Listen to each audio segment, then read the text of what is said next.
Hey folks, today I want to talk about a bottle that I think sits in an interesting and maybe slightly uncomfortable space. This is the Shinobu Bourbon-Based blended whiskey small batch. It wears Japanese cues, just look at the bottle, and it leans on American bourbon, but it's finished in Mizunara Oak, one of the most mythologized woods in whiskey. And yes, I probably said that wrong, but on paper, this should be fascinating. You can see I've given it a couple sips.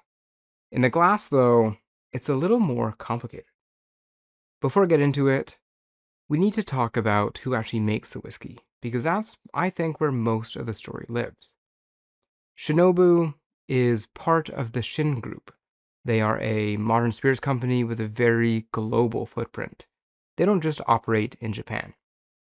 They are connected to distilleries both in Japan and Scotland, including Akashi, the Glasgow Distillery, who I think are putting out some really good stuff, Wolfburn, and a few others. Akashi is one of the oldest family-run distilleries in Japan, and I actually just filmed a review of one of their bottles, the Akashi White Oak. So if you haven't seen that, I'll link it up above for you. But they've been making spirits for generations, long before Japanese whiskey was a fashionable export-driven whiskey. I've also talked a little bit about the politics of Japanese whiskey before, and labeling. Within some groups, I've heard people dismiss Shinobu as not real Japanese whiskey. That's too simple for me. Based on the most recent 2024 labeling standards, a number of their products don't meet the definition of Japanese whiskey. Sure. But there is legitimate heritage in this orbit. The Shin Group isn't trying to just replicate the old Japanese model. They're building, I think, something new, blending whiskey styles, sourcing globally, and finishing strategically. Which brings us back to this bottle. This is a blend of Shinobu whiskey and American bourbon brought together and then further finished in Mizunara Oak. This is a malt whiskey, grain whiskey, and bourbon blended. Between them all, that's a combination of pot and column distilled, but it doesn't have an age statement. The Mizunara as well, I think, deserves a little bit of a moment. Mizunara Oak is native to Japan, but it grows slowly, very slowly. A quality wood is considered 200 years old. Let's put this in context. Compared to American white oak, old would be 70 to 100 years. It's also very porous, notoriously difficult to work with, and leaky. But when it behaves, it delivers aromas and flavors you just don't get anywhere else. Sandalwood, incense, sometimes coconut and vanilla. That's why most producers don't actually fully mature whiskey in Mizunara. Instead, they finish in it.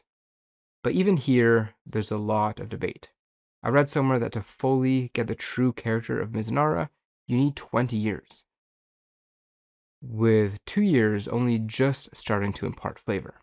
It's expressive, but it's also fragile.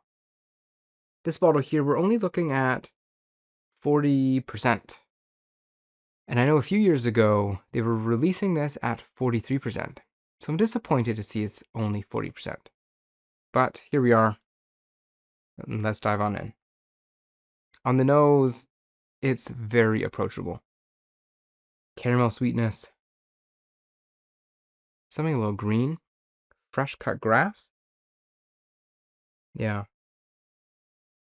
You definitely get vanilla, sort of like a bourbon-esque nose here, but not quite as sweet and caramelly as bourbon. But the bourbon influence is there. It's pleasant, friendly, and easy. Cheers. Okay, tasting the whiskey, I'm pretty sure is quite a young base spirit. Let's double check. Yeah, they don't say. It's a little sharp. I believe they said they use a minimum of 3 years before finishing in Mizunara. And based on that sharpness, I would say this is on the younger end of that 3 years, not too much older than that. On the palate, though, definitely a pleasant sweetness. You sort of get these baked notes, not very oily, a little thin. There is a bit of viscosity there, a little texture, but not too much. For me, I love a nice oily whiskey, but this does come out a little thin. Vanilla, creamy butter, very readable, nothing jagged, nothing offensive. Leans slightly more on that bourbon side. There's not a lot of depth. The mid palate sort of drops away with just a nice sort of subtle, soft oak spice. It feels more like a concept than a fully realized whiskey, but at the price point, it's not bad. Where I live here on the West Coast, here in Canada, this goes for about $65 a bottle. The finish is where I was hoping for more Mizunara influence. The notes say I should be getting a touch of sandalwood. I don't really get that here. More just oak and vanilla. Don't get me wrong, it's a nice finish. Short, pleasant, sweet. Yeah. And this is where I want to be clear. This whiskey, totally fine.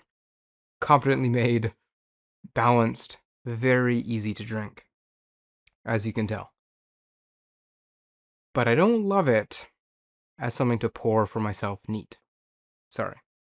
For me, the Mizunara finish doesn't quite elevate the spirit enough to overcome the youthful core and the thinness on the palate.